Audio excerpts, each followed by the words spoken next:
আমরা এখন আছি চায়নার গুয়াঞ্জো শহর থেকে, এই মানে এয়ারপোর্ট থেকে অনেক দূরে। এখন আমরা আবার এয়ারপোর্টের দিকে যাব, সেটা হচ্ছে বাইউন।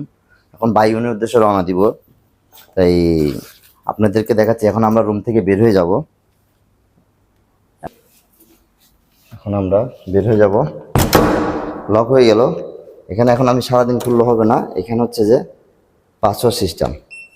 এখানে সারাদিন টিপলেও কোনো কাজ হবে না, কোনোভাবে খুলবে না। এই হচ্ছে এদের আধুনিকতা।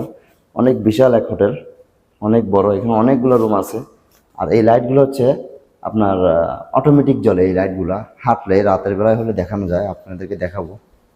ঠিক আছে, চলো এখন আমরা লিফটের দিকে যাই। আমরা আছি 13 তলার উপরে। ওই পাশে একটা গাড়ির বিশাল পার্কিং, উপর থেকে দেখা যায়। দেখেন এত বড় পার্কিং, মানে আমাদের দেশে তো কখনো সম্ভব না। বিশাল এক পার্কিং। লিফটের জন্য ওই পাশেরটা দাও। এখানে আবার ভাগ ভাগ আছে। এই লিফটের মধ্যে মানে বেশ কম। এটা হচ্ছে আর একতলায়, এটা হচ্ছে আর এক ইয়াতে, মানে ইউনিট ভেদে। এখানে মানে বোঝা যায় না। আমি যদি আপনাকে আরও দেখাই যে এটার এই পাশ, আমরা এদিকে হচ্ছে আমাদের আবার এইদিকে যাব, ডান সাইডে যাব। দেখেন এখান থেকে আবার ভাগ ভাগ, যে লাইটগুলো অটোমেটিক জ্বলতেছে। এই যে এখানে যাচ্ছি, এখানে কাপড় শুকা দিছে। এই জায়গার ভিউটা দেখেন, অসাধারণ।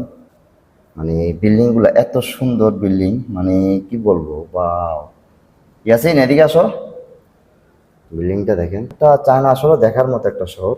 এবং এই যেটা বলতেছিলাম, মানে আমি যেখানে আসছি এদিকে যাব। এদিকে যাওয়ার পরে দেখেন এদিকে আবার সিঁড়ি আছে নামার জন্য। এই দিকে যাব, এই যে ডানে ঘুরবো। দেখেন এদিকে আরো গলি, মানে যতই যাব এদিক দিয়ে আবার সামনে আরো একটা আছে। মানে এইটা এদিক দিয়ে আরো বিশাল একটা মানে যাওয়ার শেষ নেই। বিশাল এক হোটেল। এই হোটেলটার আমি আপনাকে দেখাচ্ছি। এই যে দেখতেছেন, এইখান থেকে শুরু করে একবার ওই কোনা পর্যন্ত এই হোটেলটা পুরোটাই হোটেল। এইখান থেকে একবার ওইদিকে যে লাস্ট মাথা দেখাইছি, এটা পুরোটাই হোটেল।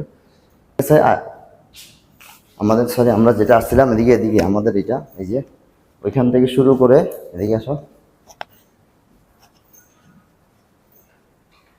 একদম ওই পর্যন্ত। তাহলে চিন্তা করেন যে এটা কত বড় একটা মানে হোটেল। একবার ওই কোণা থেকে এই পর্যন্ত বিশাল এক হোটেল। ওকে, এবার